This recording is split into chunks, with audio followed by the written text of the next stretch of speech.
saya didiagnosa skizofrenia. Oh, beneran Kak, serius? Ya, waham dan halusinasinya nggak jauh-jauh dari agama juga sih. Merasa jadi penyelamat umat manusia nih, pilihan Tuhan, kayak gitu. Paling banyak tuh kayak ada yang bisik-bisikin dia gitu. Terus di telinganya tuh ngomong, terus dia ngerespon. Stres banget nih ngurusin anak, pernah sempat ngalamin baby blues juga. Udah ngurusin anak, ngurusin rumah tangga, kadang capek, ngeluh, kadang-kadang suka nangis sendiri. Aku konsultasi nih ke psikolog gitu ya misalnya. Jadi anggapannya tuh kayak, waduh stres lu, mungkin udah gila kali. Dua.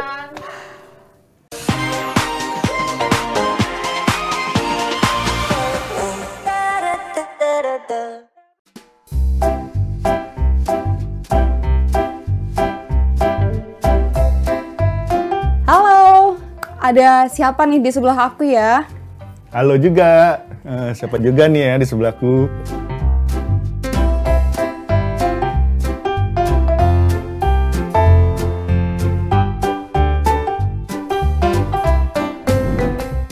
Apa sih yang bikin kakak bahagia begitu? Begitu bahagia nih hari ini?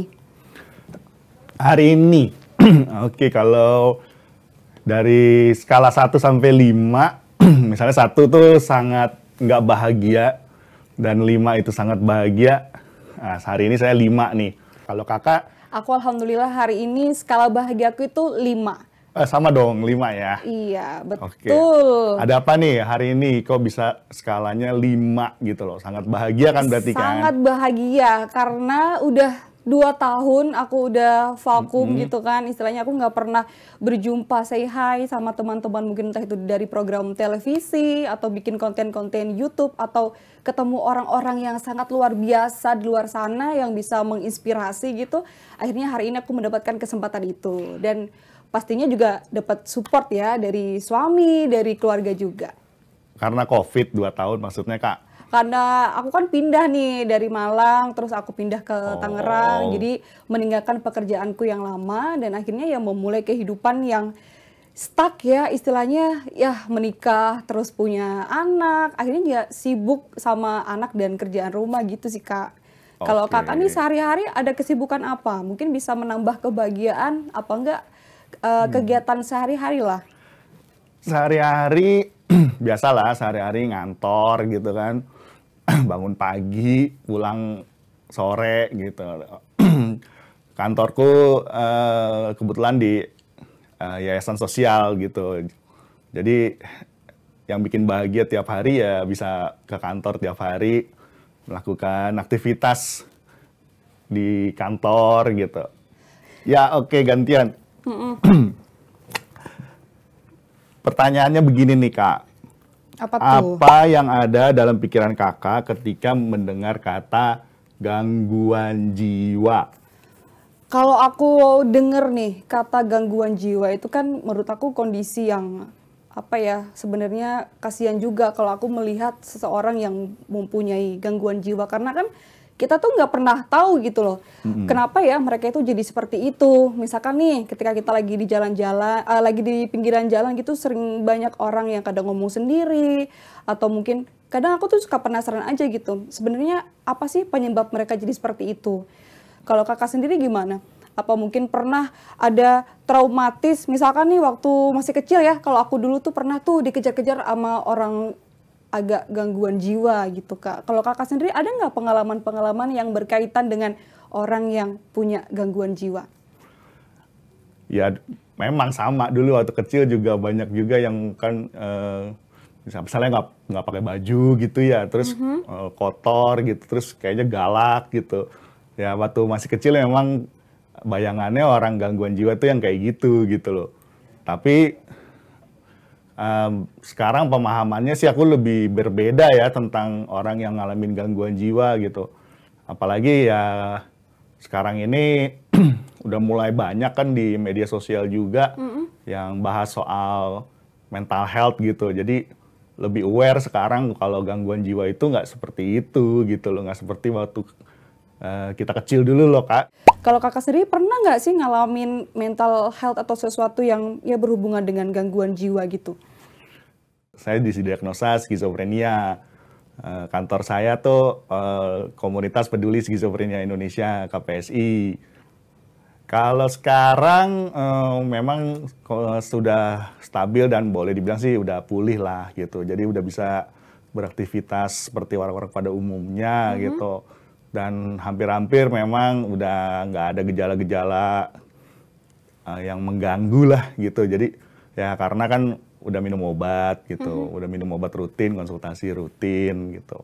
Kalau Jadi, boleh tahu, kakak nih mengidap ini sudah berapa lama atau mungkin sejak tahun berapa gitu? udah lama ya, udah dari tahun 2008, 14 tahun yang lalu gitu. Dan itu ternyata perjalanan yang sebetulnya boleh dibilang sih nggak mulus-mulus juga gitu. Sampai hari ini ya banyak jatuh bangunnya gitu, banyak suka dukanya juga gitu. Ya itulah yang namanya gangguan jiwa ya seperti itu. Bahwa bisa pulih kalau diobatin dan itu suatu perjalanan karena ini jangka panjang kan pengobatannya. Oke, sekarang giliran aku ya. Tadi kan udah dijawab. Oke. Nah, ini menarik juga nih. Seberapa berdampak kesehatan jiwa kamu terhadap kehidupan kamu sehari-hari? Berdampak banget sih Kak menurut aku. Karena kan gimana ya, kalau zaman dulu, zaman istilahnya masih zaman-zaman kuliah, palingan yang bikin stres, boring, dan aku ngerasa waduh nih aku kayaknya kena mental nih, itu pas lagi ngurusin skripsi. Tapi kalau sekarang istilahnya aku sudah berkeluarga ya, mama muda anak 2 gitu istilahnya. Lagi masih kecil-kecil juga, anak aku yang pertama umur 2 tahun, anak kedua umur 3 bulan. Jadi Waduh. begitu aku pindah dari Malang ke Tangerang, bener-bener nggak ada keluarga ya, meskipun pada akhirnya aku menemukan keluarga baru gitu di Tangerang. Tapi aku ngerasa kadang-kadang tuh kayak kesepian. Terus penyesuaian diri dengan lingkungan dan kegiatan yang baru. Biasanya aku di Malang kerja, terus istilahnya banyak kesibukan, bersosialisasi dengan banyak teman-teman. Nah, waktu aku udah pindah tuh ngerasa kayak sendiri, terus aku ngapain ya? Pernah sempat stres banget nih ngurusin anak, pernah sempat ngalamin baby blues juga. Udah ngurusin anak, ngurusin rumah tangga, kadang capek, ngeluh, kadang-kadang suka nangis sendiri, tapi pengen curhat itu cari celah pas suami itu kira-kira ya udah nggak capek lah ya sama kerjaan dia.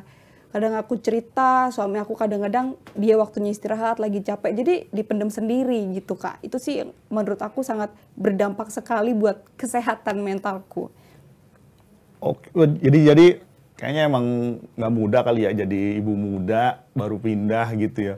Benar, itu sih aku ngerasain sebenarnya itu sulit banget dan berat, meskipun ya harus pelan-pelan belajar, dilewatin gitu sih, harus banyak belajar lah.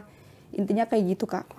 Oke, kalau aku sih dalam kehidupan sehari-hari seberapa berdampaknya terhadap kesehatan jiwa aku ya. Jadi ya karena ya tentu aja memang dalam kehidupan sehari-hari ada aja sih pasti tantangan, kadang-kadang ada aja hambatan. Kayak tadi mau kesini aja hujan gede banget gitu kan naik motor. Iya benar-benar. Ya paling nggak yang kita bisa lakukan ya udah kadang terima aja gitu kondisinya gitu, mau gimana lagi, kadang-kadang kan kayak gitu kan. Iya, akhirnya harus dijalanin ya apapun yang terjadi. Yang penting gitu. kan kita punya exit strategi gitu loh. Jadi kalau misalnya ada masalah, kalau misalnya ada apa ya, misalnya kayak ada tantangan gitu ya, atau mungkin kadang kita nemuin jalan buntu ya kita cari exit strateginya aja gitu. Oke, kalau sekarang kakak apa nih pertanyaannya nih? Pertanyaan aku yang berikutnya. Nah, ini Siap. menurut kakak, apa aja sih faktor yang bisa menyebabkan seseorang itu mengalami gangguan kejiwaan? Faktor-faktor seseorang bisa ngalamin gangguan kejiwaan. Oke, yang pertama itu bisa jadi karena stres gitu kali ya. Tadi itu banyak urusan, banyak utang, atau Bener banget sih itu. banyak apa ya, banyak ya pokoknya banyak masalah, banyak tekanan, stres gitu kan. Terus kemudian faktor lainnya bisa juga misalnya lingkungan gitu ya, misalnya betul teman sekali. kerja atau misalnya keluarga kita sendiri. Betul, Yang setuju. zaman sekarang ini kan istilahnya apa ya, toxic gitu kan. Mereka tuh orang-orang yang toxic gitu. Terus juga sebetulnya kalau menurut penelitian ada juga sih resiko dari genetis juga gitu. Jadi misalnya kalau ada keturunan tuh lebih rentan gitu kalau ngalamin gangguan jiwa gitu. Kalau boleh tahu kakak tuh kenapa kok bisa nih mengalami skizofrenia tuh apa penyebabnya? Apa karena dari tekanan lingkungan sekitar kah? Apa kenapa gitu? Sebelum jawab penyebabnya skizofrenia udah tahu belum apaan? Ayo Skizofrenia kakaknya. tuh kalau nggak salah ini gangguan kejiwaan yang istilahnya dia ini kadang-kadang nggak sadar, suka halu, bukan halu juga ya maksudku susah untuk membedakan mana sih ini yang bener, yang real gitu, yang nyata, apa enggak dia ini yang halu gitu nggak sih kak? Iya, Apa bener benerin banget. dong mungkin? Ada benernya, Teman-teman ada yang masih benernya belum paham tapi juga. kurang lengkap Kurang gitu. lengkap. Coba dong gimana Oke, yang nggak apa-apa. lengkapnya kayak apa tuh? Ya, skizofrenia itu sebetulnya dia gangguan dalam menilai realitas gitu. Kalau hari saat ini kan realitas kita nih, kita lagi ngobrol gitu kan berdua. Tapi kalau orang yang ngalamin skizofrenia mungkin berbeda gitu. Karena Jadi dia tuh ngebayangin kalau misalkan dia tuh lagi ngobrol sama orang gitu, padahal sebenarnya itu nggak ada orang gitu kan ya? betul gitu. Jadi memang biasanya paling banyak tuh kayak ada yang bisik-bisikin dia gitu. Terus di telinganya tuh ngomong, terus dia ngerespon gitu. Jadi makanya yang ngomong sendiri kalau suara-suara itu nanya, ya dia jawab gitu kan. Terus biasanya juga suara-suaranya itu negatif sih. Jadi kayak misalnya, ih kamu nih anak bodoh gitu. Makanya biasanya penderita skizofrenia jadi kayak minder gitu, kayak merasa beda sama orang lain karena seringkali dipicu di suara-suaranya itu yang negatif gitu. Nah kayak tadi tuh yang waktu kita kecil tuh banyak yang di jalanan. Nah biasanya itu karena suara-suaranya itu nyuruh dia pergi gitu, misalnya dari rumah. Oh Ih, gitu kamu ya. keluar aja nih dari rumah, kamu jalan ke sana, ke sini, tahu-tahu udah hilang gitu. Atau biasanya suka agresif gitu kan, tahu-tahu mau mukul. Nah itu karena dipicu suaranya juga tuh. Ih, itu orang itu tuh kayaknya mau jahatin Orang itu kamu. jahat, mau jahatin Ya kamu pukul, gitu pukul, ya. pukul, pukul. Nah akhirnya dipukul kayak gitu. Oh jadi gitu. Ya, itu yang paling banyak memang suara-suara, tapi bisa juga dia tuh kayak ngelihat satu sosok gitu, misalnya kayak anak kecil, atau misalnya sebaya dia lah gitu, misalnya atau lebih tua gitu. Nah, kayak gitu. Jadi kalau halusinasi itu sebetulnya di panca indera kita sih. Nah, ada satu lagi gejalanya itu namanya waham. Ayo, tahu gak waham apaan Kak? Ayo. Enggak, aku nggak tahu. Iya sih emang aku nggak tahu gitu. Iya, waham tuh biasanya disebut juga dengan delusi. Delusi beda sama ilusi ya. Kalau ilusi itu sulap-sulap gitu kan. Kalau delusi nggak kayak gitu. Delusi itu atau waham itu satu keyakinan yang sebetulnya tuh nggak masuk akal. Tapi sama dia tuh dipertahankan. Kita nggak bisa tuh debat sama dia tuh. Kita bisa berantem ntar debat sama dia gitu. Apa mungkin karena dia punya pemahaman sendiri gitu tentang suatu hal itu apa gimana Itu kan makanya saya bilang dia keyakinan gitu loh Kak. Jadi dia yakin banget apa yang dia sedang menjadi wahamnya pada saat itu, dia yakin banget dan nggak bisa dibantah, nggak bisa didebat. Padahal itu nggak masuk akal. Tapi bagi dia itu kebenaran gitu. Contohnya paling banyak nih waham-waham kaitannya sama agama. Misalnya dia jadi nabi gitu. Terus misalnya jadi utusan Tuhan atau bahkan jadi Tuhan sendiri datang ke dunia gitu, jadi Imam Mahdi misalnya gitu, atau misalnya jadi ya pokoknya yang orang-orang hebat lah gitu. Ada juga misalnya reinkarnasi presiden dunia, salah satu presiden dunia misalnya gitu. Iya. Nah, kalau ada dua gejala itu tuh, misalnya temennya kakak gitu kan, atau misalnya saudara, nah itu udah harus dibawa berobat gitu, ketemu dengan dokter ahli kejiwaan atau psikiater gitu. Kak, kalau kakak sendiri tuh dulu bisa divonis nih ngalamin skizo itu karena faktor apa yang bisa bikin kakak ternyata waduh menjadi pengidap skizo? Kalau dulu tuh memang waham dan halusinasinya muncul karena waktu itu tuh gagal mau nikah tuh gitu. Jadi ini penyebabnya itu bukan penyebab sih, maksudnya itu triggernya gitu. Jadi sebetulnya kalau mau dirunut penyebabnya dari dari mana ya, awal mulanya gitu ya, ya bisa jadi karena tadi tuh keturunan gitu. Karena dulu almarhum bokap tuh pernah jadi pasien psikiater juga gitu. Waktu 13 tahun lah, tahun-tahun 70-an gitu jadi pasien psikiater dia gitu. Ya mungkin aja ada keturunan dari situ. Terus kemudian juga ya bisa juga karena gini nih, dulu punya cita-cita terlalu tinggi gitu kan nggak kesampaian gitu. Ya pokoknya itu numpuk lah gitu, numpuk-numpuk meledaknya kayak bom waktu gitu, meledaknya ya waktu mau nikah itu gagal gitu. Iya, mau nikah itu nggak jadi. Dan karena waktu itu aktif di bidang keagamaan juga, ya waham dan halusinasinya nggak jauh-jauh dari agama juga sih. Merasa jadi penyelamat umat manusia nih, pilihan Tuhan kayak gitu. Berarti itu nggak boleh skip sehari pun gitu Kak minum obatnya? Apa gimana? Iya gitu, kalau terutama untuk skizofrenia ya, gangguan jiwa berat gitu, skizofrenia, bipolar gitu, itu harus minum obat rutin gitu. Karena aku pernah nih minum obat nih, ya kan, karena dulu nggak tahu edukasinya kalau skizofrenia ini kalau nggak minum obat bisa kambuh gitu. Jadi dulu merasa kayaknya udah sembuh gitu, udah berobat kurang lebih kira-kira 2 tahun kayaknya udah merasa udah sembuh gitu lagi, kan. Gitu ya? Akhirnya nggak mau minum obat. Udah dah, nggak usah ke dokter lagi gitu. Nggak mau minum obat. Nggak taunya begitu ada stres lagi gitu kan. Gagal lagi pacaran gitu kan. Ya akhirnya kambuh gitu. Mau nggak mau harus balik lagi ke dokter gitu kan, ke psikiater. Dan harus minum obat lagi gitu. Kayak gitu kan, ngulang lagi dari awal kan nggak enak gitu. Iya, ya akhirnya sekarang jadi paham kalau penyakit ini kambuhan. Bahkan dulu udah minum obat aja gitu kan. Mungkin dulu obatnya belum tepat gitu ya. Jadi aku pernah juga kambuh juga, udah minum obat aja masih kambuh gitu kan. Terus apalagi dirawat, ya? Sempat dirawat inap juga di rumah sakit jiwa gitu kan.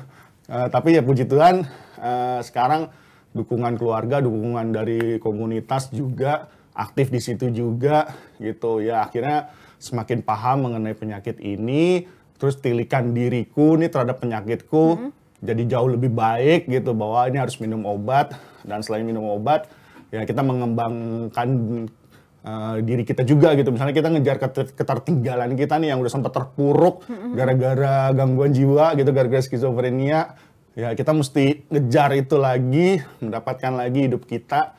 Karena kan kita berhak bahagia juga dong gitu. Oh iya benar. Oke, sekarang gantian nih. Aku yang mau nanya.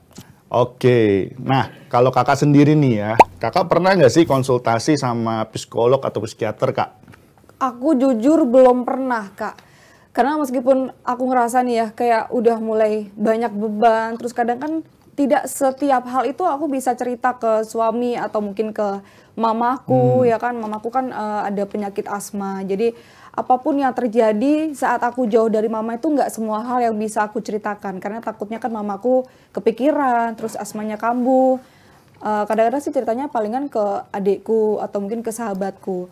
Cerita ke suamiku pun, itu pun juga nunggu pas dia lagi ada waktu luang kayak gitu. Tapi sebenarnya pengen juga aku periksa gitu ya. Bukan periksa sih, maksud aku kayak konsultasi. Tapi nggak tahu alurnya itu seperti apa. Dan gini sih Kak, biasanya orang kalau udah kepengen aku konsultasi nih ke psikolog gitu ya misalnya. Jadi anggapannya tuh kayak, waduh stres lu, mungkin udah gila kali kayak gitu. Jadi aku emang sejauh ini sih belum pernah, meskipun pengen ya konsultasi yang lebih detail atau mungkin seperti apa sih healingnya ini yang bisa aku dapatkan buat meredam mungkin pikiran-pikiranku yang tidak pernah tersampaikan gitu Kak. Ya memang harusnya sih kalau mau masalahnya bisa diatasi sebelum menjadi gangguan ya harus ke ahlinya gitu. Kalau konseling ke psikolog sebetulnya sih itu udah zaman sekarang kayaknya udah umum gitu ya. Jadi nggak usah takut dibilang kayak tadi tuh dibilang gila atau orang apa udah gitu. Stres banget gitu orang gila. Udah biasa kok sekarang ke psikolog gitu. Dan sekarang kan di media sosial juga banyak kok biro-biro konsultasi gitu kan, konseling gitu. Terus psikolog-psikolog yang eksis juga banyak juga di media sosial gitu. Jadi sebetulnya gini loh, kalau ke psikolog itu mereka kan belajar ilmu jiwanya, jadi mereka profesional. Kalau bedanya kalau cerita ke keluarga sama cerita ke psikolog, cerita sama keluarga syukur kalau di ngertiin ya kan. Iya. Kalau dikasih didengerin juga ya. Iya, tapi kalau ke psikolog kan nanti bisa dibantu diurai permasalahannya dengan metode wawancara gitu, tanya jawab kayak gini, nanti ditanya gitu, nanti dikasih terapi-terapi psikologis, ya akhirnya nanti bisa jadi ada jalan keluar gitu. Kadang-kadang ngobrol sama temen atau ngobrol sama saudara belum tentu ada jalan keluar, yang ada kita jadi tambah bete gitu kan. Iya, kadang juga malah disalahin ya, kadang ngerasa kayak kayak, gitu. lu lebay banget sih, baperan, kadang ya gitu. kan? Padahal niatnya kita tuh cuma sharing dan biar ngerasa nggak sendiri, karena di orang lain juga ada yang merasakan seperti kita gitu.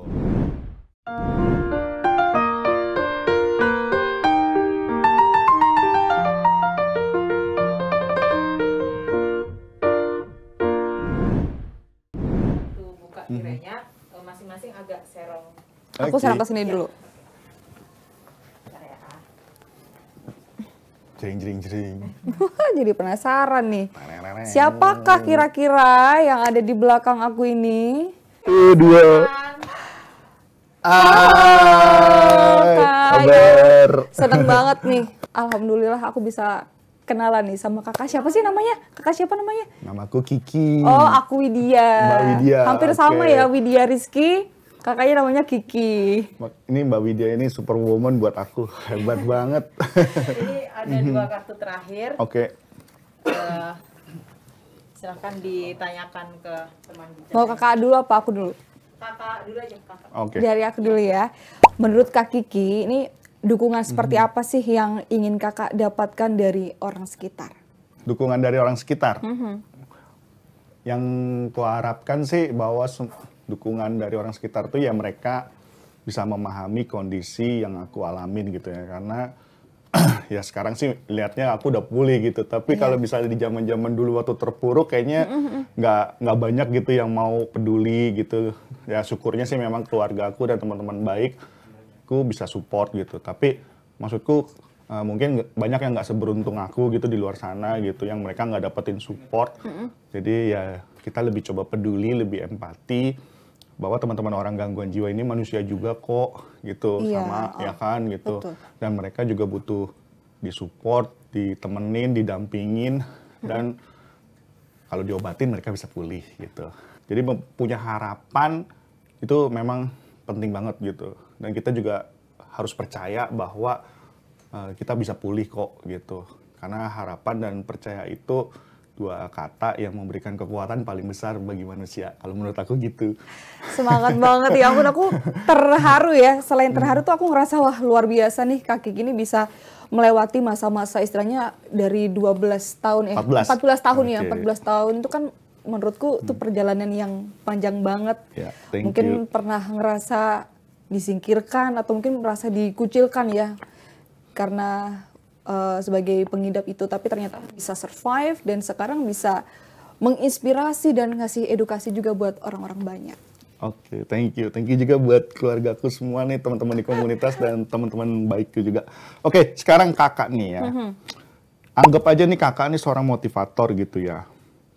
Pesan apa sih yang ingin kakak sampaikan atau bagikan ke temen bicara, ke aku gitu ya maksudnya? Oke. Apa ya? Kan udah tahu kondisiku nih gitu tadi. Kalau menurut aku sih kayaknya ini, jangan dengarkan orang-orang yang toksik.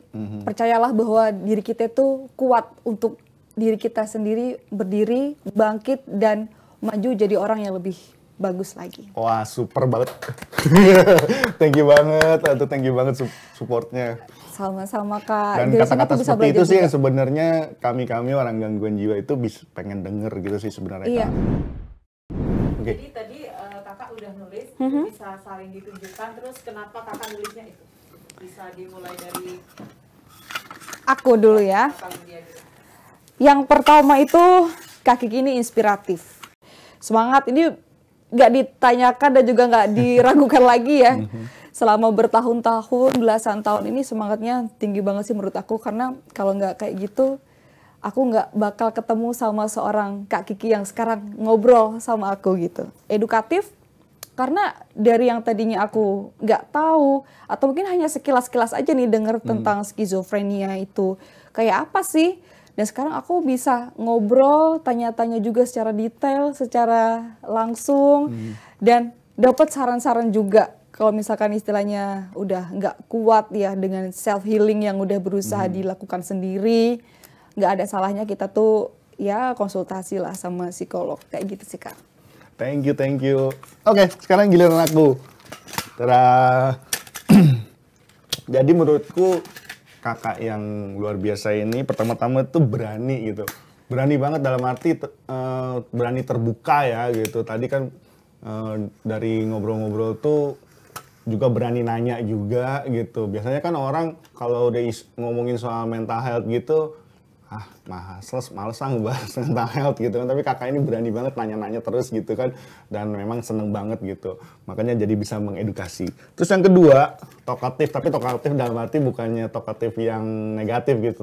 Tokatif yang positif. Kayak misalnya, ya tadi itu ya maksudnya pengen banyak tahu. Terus tadi bisa sharing ke adiknya misalnya. Terus mau sharing ke keluarga ya kan, karena nggak banyak juga biasanya kan pendem sendiri gitu kan, akhirnya jadi busuk sendiri di dalam gitu yang kan. ada malah kepikiran gitu, makin ya dalam kan? makin stres akhirnya. Dan akhirnya kan daripada gitu mendingan diomongin. Dan ya memang aku juga ngebayangin kayaknya kakak ini orangnya juga kayaknya asik gitu loh diajak ngomong gitu. Terus yang ketiga, nah ini yang aku dapetin nih poin penting, pembelajar gitu. Kayak tadi kan berusaha update gitu kan, ilmu-ilmu jadi how to be a super mom gitu kan. How to be belum juga sih sebenarnya, belum bisa disebut super mom juga, sebenarnya masih belajar juga. Karena menurut aku semua ibu itu super gitu.